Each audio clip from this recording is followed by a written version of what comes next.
Very good morning. You're watching the Breakfast News on Rajya Sabha television, your one-stop morning show for top stories from India and across the globe. I'm Aishwarya Kapoor and these are this morning's headlines.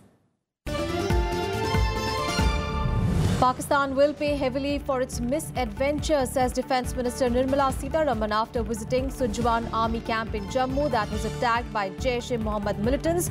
Two Lashkar terrorists isolated in CRPF camp in Srinagar since Monday morning. One CRPF Jawan martyred in the exchange of fire. President Ram Nath Kovind to meet and listen to experiences of over 100 people who have benefited from LPG connections. LPG panchayat to be held at Rashtrapati Bhavan at 11 a.m. today. Over 3 crore people registered under the government's Ujjwala scheme.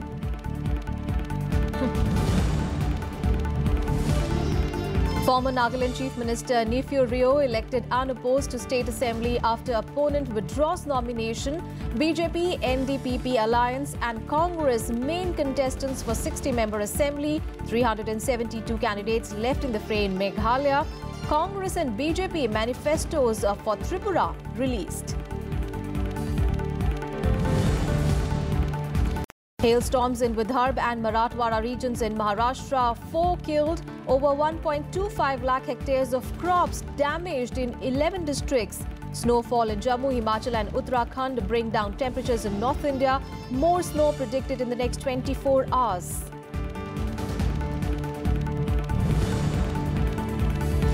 And India eye to clean series against South Africa in 5th one-day international at Port Elizabeth. Men in blue lead the series 3-1. Rain could play spoil sport. Women's team to play South Africa in the first T20 match. Both matches to begin at 4:30 p.m. First up, big story coming in from Jammu and Kashmir. Defence Minister Nirmala Sitharaman has said that Pakistan will have to pay for its misadventure for carrying out an attack on the Sujwan army camp in Jammu. The Defence Minister, who reviewed the security situation in Jammu on Monday, said that evidence against terrorists have been compiled and given to Pakistan. However, despite these dossiers, Pakistan has not taken any action. Nirmala Sitharaman was briefed about the situation by the senior army officials. She also met Chief Minister Mehbooba Mufti and discussed the situation. She visited the hospital and met the injured in the Saturday's attack. 6 people, including 5 soldiers, were killed in the attack that was carried out by Jaish-e-Mohammed terrorists.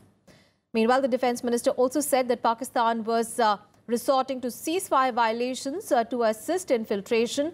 However, she said that infiltration across the LOC has reduced due to the deployment of the anti-infiltration obstacle system and a dynamic multi-layered counter-infiltration gate. Giving the evidences to Pakistan will have to be a continuous process because it has to be proven over and over and again as many number of times that their involvement is there for everybody to see it. And the evidences will only strengthen that argument. So giving that does not deny us our right to respond adequately and at a time which we think fit. Pakistan will pay for this misadventure. And a CRPF Jawan has been martyred and a JNK policeman sustained grievous injuries in an ongoing gunfight with terrorists in Karan-Nagar area of Srinagar. The fight broke out on Monday morning. 2 terrorists holed up engaged in the gunfight and are believed to be LET cadres. The security officials said that the terrorists, apparently suicide attackers carrying backpacks and armed with AK-47 rifles, tried to approach the CRPF camp in the area. Their apparent attempt to storm the camp was repulsed. After several hours of search operation, 2 terrorists were traced in a building that was situated on the periphery of the CRPF camp in Karan-Nagar area. Meanwhile, the National Investigation Agency has taken over the probe into the Lashkar-e terrorist Mohammad Naveed Jat's escape from a Srinagar hospital on 6th of February. The terrorist escaped when he was brought to the hospital for treatment. An FIR was registered by the local police at Karan-Nagar at Srinagar. In this incident, 2 police personnel were killed. The NIA is proceeding to Srinagar today for the investigation of the case. Jat, the 22-year-old LET militant from Pakistan, who was caught in Kulgam in South Kashmir in 2014, had escaped with the assailants after the attack. And Home Minister Raj Nath on Monday reviewed the security situation in Jammu and Kashmir, where 2 terror attacks in the last 3 days have left 9 persons dead, including 5 army men. Now, during an hour-long meeting with the top officials, the Home Minister was given a detailed presentation about the situation in the state, particularly the attack on an army camp in Jammu and a gunfight between the security forces and militants in Srinagar. Rajnath Singh was told that the highest level of security has been put in place in the entire states and steps are being taken to foil the attempts by terrorists to disturb peace. The Home Minister also directed the officials that action must be taken to check infiltration attempts from across the border, and those who attended the meeting included Union Home Secretary Rajiv Gauba and the Director of the Intelligence Bureau Rajiv Jain. Jammu and Kashmir Governor N.N. Bora had earlier briefed the Home Minister about the prevailing situation in the troubled state. Let's get you some other news now. India's factory output grew at a robust 7.1% in December, while retail inflation slowed to 5.07% in January. Industrial output is seen to have maintained the recovery momentum on the back of a robust performance by manufacturing, as well as a higher offtake of capital goods and non-durable consumer items. Retail inflation, on the other hand, had declined to 5.07% in January due to easing prices of vegetables, fruits and fuel components. The data released by the Central Statistics Office showed the rate of price rise for the consumer foods had eased to 4.7% in January from 4.96% in December.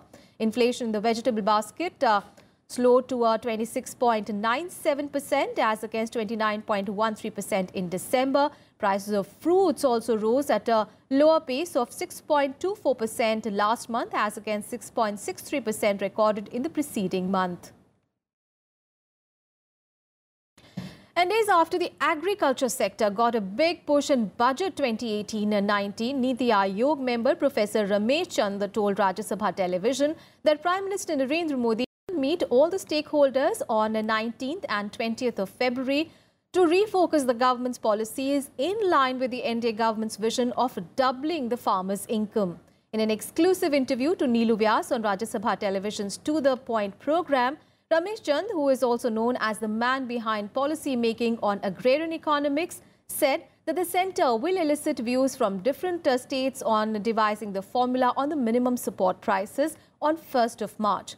Well, you can watch the entire interview on Rajya Sabha television's flagship program To The Point on Wednesday at 10 p.m. Narendra Modi announced that the farmers' income should be doubled by 2022. Soon a committee was formed. PFI, that is doubling the farmers' income. How much work has really progressed since then? Are you contented with the pace of work which has taken place so far? You see, there are two aspects. First is that we should have a roadmap. That committee, Ashok Dalwai and those people who worked with me on farmer income issues in academics, so they were all involved. They worked at length.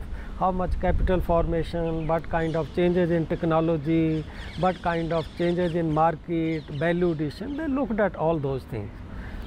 Now that has been prepared, now there is an urgent need to bring it on the ground. So maybe we will take it up later on 19th-20th February. Okay. Prime Minister asked Ministry of Agriculture and to me to discuss this thing with all the stakeholders. Few states like Madhya Pradesh, Karnataka, Telangana, who've rolled out their own price differential schemes. But from the central level, I mean, is the central government thinking of such price deficiency payments at an all-India level? Because there is no clarity on this kind of a proposal in the budget. We have already planned with Ministry of Agriculture to call meeting of all the states on 1st of March. So we are working fast on this.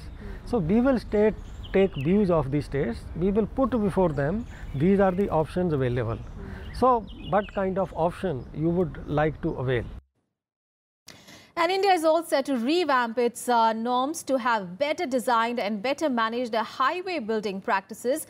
The Indian Highway Capacity Manual, recommended by the 12th Five-Year Plan, was adopted by the Ministry of Road Transport and Highways on Monday, and releasing the manual, Union Minister Nitin Gadkari said that the manual will help plan better road engineering.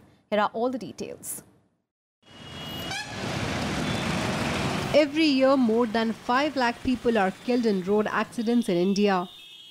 Poor design of roads and highways is often one of the main reasons behind this. In an attempt to check accidents, Union Minister Nitin Gadkari on Monday released India's first ever highway capacity manual in New Delhi.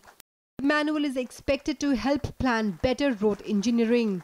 Calling highways crucial for country's development, Gadkari underlined the need to follow successful global practices on construction of road and highways. Road engineering से लेकर road safety तक, traffic engineering से लेकर plantation तक, अगर junction point से लेकर underpass और बाईपास और फ्लाईओवर तक, हर जगह पर एक टेक्निकल साइंटिफिक दृष्टिकोण की आवश्यकता है और उसका रिसर्च और स्टडी करने के बाद ही जनता के लिए क्या उपयोगी और क्या नहीं हम सिद्ध कर सकते हैं। इसलिए ये मैनुअल, इसका पालन पूरे स्टेट के पीडब्ल्यूडी सब बार इसका आधार लेंगे और उसके आधार पर काम करेंगे। उसमें देश में स्टैंडर्ड रोड भी बनेंगे, लोगों का प्रवास भी सुसह्य होगा, ट्रैफिक जाम भी कम होगा, एक्सीडेंट्स भी कम होंगे और रोड का क्वालिटी कंस्ट्रक्शन में कॉस्ट भी कम होगी। The manual, known as Indo-HCM, has been developed by CSIR, CRRI on the basis of an extensive countrywide study of the traffic characteristics on different categories of roads like single-lane, two-lane, multi-lane urban roads and inter-urban highways and expressways. ये report basically planners के लिए है। हमको अभी तक आज तक ये नहीं पता है कि हमारी 2 लेन रोड की कैपेसिटी कितनी होती है। हम यूएस की मैनुअल को यूज़ करते आए हैं। हमारे जो आईआरसी के कोड्स हैं वो भी बहुत रिसर्च के बेस पे नहीं बने हुए हैं। तो इससे एक तो सिस्टमेटिक प्रोसीजर आएगा, दूसरे ये है कि कोई भी सर्विस, कोई भी फैसिलिटी डिज़ाइन की जाती है लेवल ऑफ सर्विस बी के लिए, तो बी पे कितना वॉल्यूम होना चाहिए, कितने वॉल्यूम के लिए डिज़ाइन किया जाए, वो इस मैनुअल से आंसर मिलता है। The manual also lays down guidelines for how to expand or manage different types of roads and their intersections. It has been developed based on the unique nature and diversity of traffic on Indian roads. Countries like USA, China, Malaysia, Indonesia, Taiwan have their own developed highway capacity manuals. Panchanan Mishra's report for Rajya Sabha TV. And in Breakfast News, time for a very short break. We'll be back with more news. Stay tuned.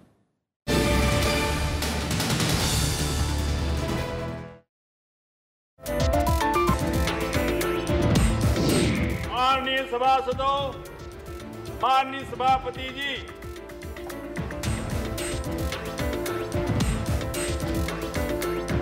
motion of thanks on the President's address.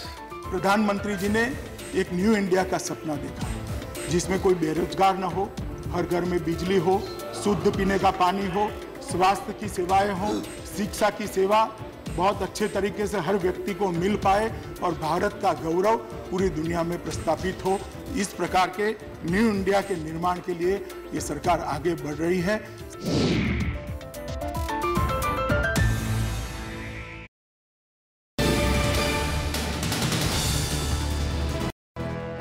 Welcome back after the break. Now, the Supreme Court on Monday asked the Election Commission to file a reply within 2 weeks on a plea seeking direction for common electoral rules for Parliament, Assembly and local body polls to save public money and manpower. A bench headed by Chief Justice Deepak Mishra listed the matter for disposal on 5th of March and asked Attorney General K.K. Venugopal to assist the court in the matter. The Apex Court had on 13th of October last year sought the response of the Centre and the Election Commission on the plea, which was filed by Delhi BJP leader Ashwini Kumar Upadhyay. Now, all the news on the upcoming assembly elections in the Northeast.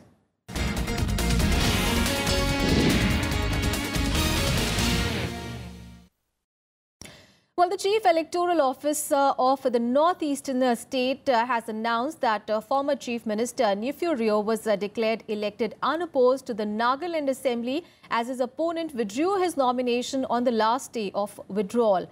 The newly formed alliance of the BJP and the Nagaland Democratic Progressive Party had an early breakthrough as Neiphiu Rio won the northern Angami second seat unopposed. Rio was declared winner after his rival, that is the Naga People's Front candidate Chupfu Angami and the independent candidate Nifrezo Keditsu pulled out of the contest on the last day of the withdrawal of nominations on Monday. Now, a total of 195 candidates are in the fray for the 27th of February Assembly election after the withdrawal of nomination. Ruling Naga People's Front is contesting from 58 seats and Congress from 18, the BJP from 20, the JDU 13, the National People's Party 25, the NCP 6, the Aam Aadmi Party from 3 and the LJP from 2, and the newly floated Nationalist Democratic Progressive Party from 40 seats, while there are 11 independent candidates in the fray. The Nagaland Assembly, remember, has 60 seats. And a total of 372 candidates are in the fray for the 27th of February Meghalaya Assembly polls after 3 of them withdrew the documents on the last day of the withdrawal of nomination on Monday. The 3 candidates who withdrew their candidates included 2 candidates of the National People's Party and an independent candidate from Nartyang. Now, Rongjiang constituency in West Garo Hills district has the maximum number of candidates, with 11 of them contesting, while the minimum number of candidates is 3 constituencies, including in Ampati, the home constituency of Chief Minister Mukul Sangma. Counting of votes will take place on 3rd of March. There will be 13 counting centres in all the 11 districts of the state and 2 civil subdivisions.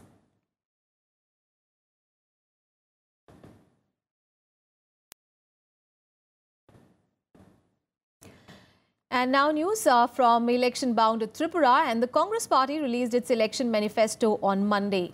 The party has promised development, employment and waiver of farmers' loans if it is voted to power in the state. The poll document also says that the minimum wages of unorganized labour will be raised to 300 rupees a day.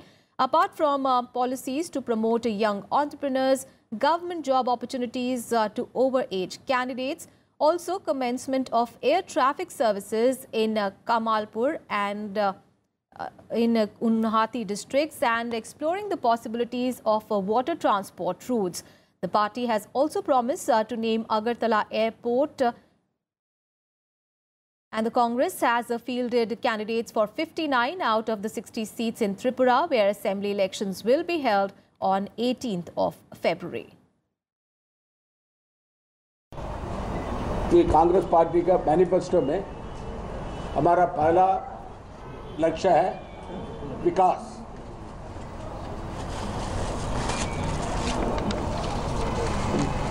दूसरा है शांति। तीसरा है नौकरी। 14 है स्वास्थ्य। 5 वाला United Tripura. ये हमारा मेन लक्ष्य है। अभी वामपंथी शासन में यहाँ त्रिपुरा में विकास नहीं हो रहा है। And on the campaign mission to expand its footprint in the northeast with the aim to wrest Tripura from CPIM, BJP President Amit Shah on Monday hit out at the CPIM government and predicted that the BJP will form the government in the state.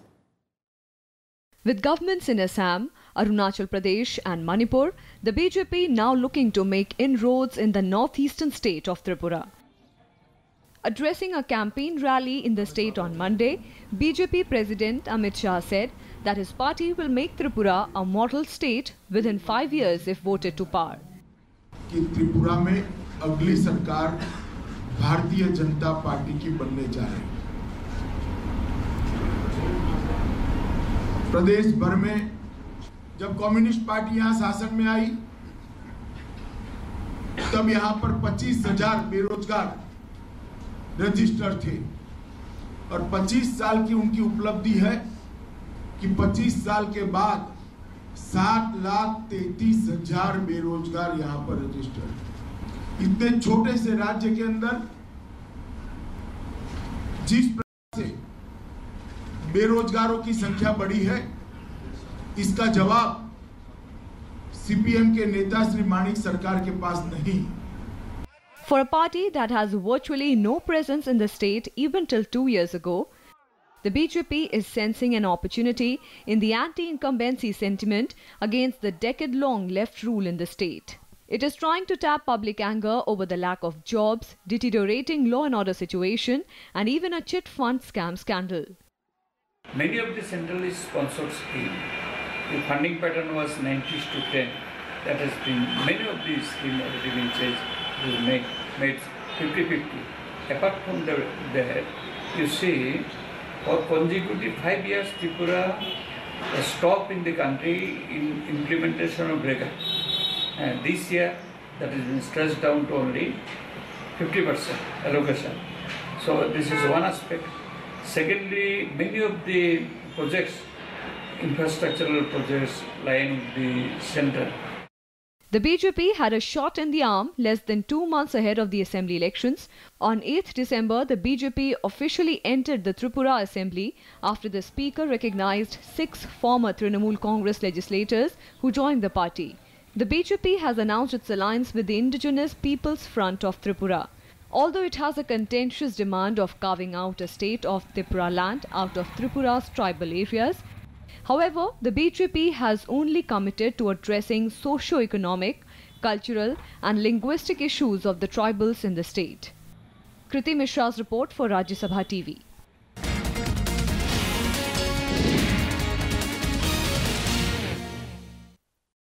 And President Ram Nath Kovind will be meeting over 100 beneficiaries of the government's Ujjwala Yojana that has brought LPG connections to several homes. Rashtrapati Bhavan will host the LPG panchayat today at 11 a.m. Over 100 beneficiaries of the BJP-led government's flagship scheme, the Pradhan Mantri Ujjwala Yojana from 20 states, will share their experiences of how the clean cooking fuel has changed their lives in the presence of President Ram Nath Kovind. So far, more than 3 crore LPG consumers across 712 districts have benefited under the scheme.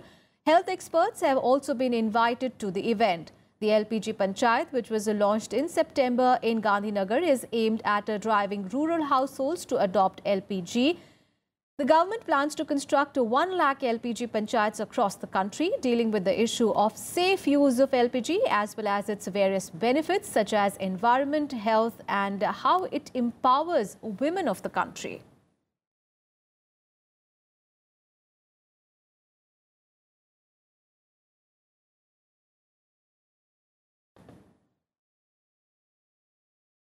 On to some other news now. Union Minister for Commerce and Industry Suresh Prabhu called on Vice President Venkaiah Naidu on Monday. The meeting took place at a Vice President's residence in the national capital.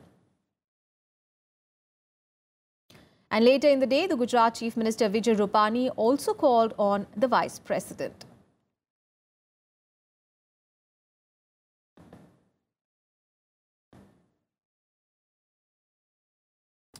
A news from Maharashtra, where a woman was killed and 9 others were injured in a hailstorm that hit the state's Parbhani district. According to officials, the death toll in hailstorms in the state has risen to 4. With the unprecedented and unexpected rains and hailstorms, farmers have suffered heavy losses in several parts of the state. The worst hit districts are Buldhana, Amravati and Jalna.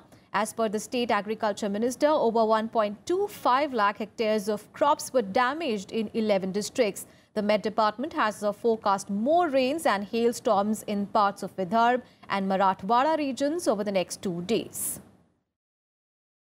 Basically, it was the effect of confluence of wind coming from the lower easterlies and the circulation which was induced on the northwest of Rajasthan or northwest of India because of the WD. So when such 2 types of wind they come together, a sector which is formed, which is likely to or which has a high probability of giving such type of severe weather phenomenon, which is a hailstorm, and it is also associated with the thunderstorm also. And of course, there are chances of isolated rainfall also. That is what has happened in last 24 hours over basically the Marathwada subdivision and Vidarbha subdivision, and of course some parts of isolated incidents in the Madhya Maharashtra also. But the majority portion got affected in Maharashtra was Marathwada and Vidarbha, where the impact was very high. In fact, we have received a lot of information where at the district level also, wherever it has occurred. Meanwhile, ending a prolonged dry spell, a snow lashed several parts of North India yesterday. In Jammu and Kashmir, the first major snowfall was witnessed in many areas of the Kashmir Valley this winter. The fresh snowfall has led to closure of a Jammu-Srinagar National Highway for vehicular traffic due to accumulation of snow around the Jawahar Tunnel in Kazigund area. In Himachal Pradesh, the higher areas of Chamba, Kullu and Shimla districts are also experiencing fresh snowfall. Tourists are enjoying fresh snowfall at Manali, Solang, Kufri and Chel. The local Met Department has predicted rains and snow at mid and higher hills for the next 24 hours. And to now news from Winter Olympics, and Maren Lundberg of Norway has claimed gold medal in women's Olympic ski jumping competition. Lundberg put in a final jump of 110 meters and scored an emphatic victory over Germany's Katharina Althaus, who took the silver medal, and Sakataka Nashil, who won the bronze for Japan. Dutch speed skater Irene Wust secured her place in the history by claiming a record 10th Olympic speed skating medal by winning the gold in the women's 1500 meters. Wood's compatriot Mariette Leenstra won the bronze to give the Netherlands its 6th medal in 3 speed skating events so far. Canada's Michael Kingsbury demolished the field to win an Olympic gold in the men's mogul competition. Matt Graham of Australia clinched the silver, and Japan's Deiichi Hara took the bronze medal. Martin Fourcade of France stormed to victory in the men's Olympic 12.5 kilometer Bathon event and won the gold medal. In the figure skating event, Canada won the gold after brilliant performances by Patrick Chan and Gabriel Daleman. Chan landed 2 cords in his free skater to finally win an Olympic gold. And on to cricket now. The 5th one-day international match between India and South Africa will be played in Port Elizabeth today. India are leading the 6-match series 3-1. India won the first match in Durban by 6 wickets, second in Centurion by 9 wickets and third in Cape Town by 124 runs, while the hosts won the 4th match by 5 wickets in Johannesburg. The match will begin at 4:30 p.m. And the first women T20 international match between India and South Africa will take place today at South Africa's Potchefstroom. After starting the ICC Women's Championship campaign on a positive note by beating South Africa 2-1 in the 3-match ODI series, India are now gearing up to repeat the feat in the 5-match T20 series. Now, Harmanpreet Kaur will lead the team, and Mithali Raj is still a part of the squad. The first 2 matches will be played at Potchefstroom and East London.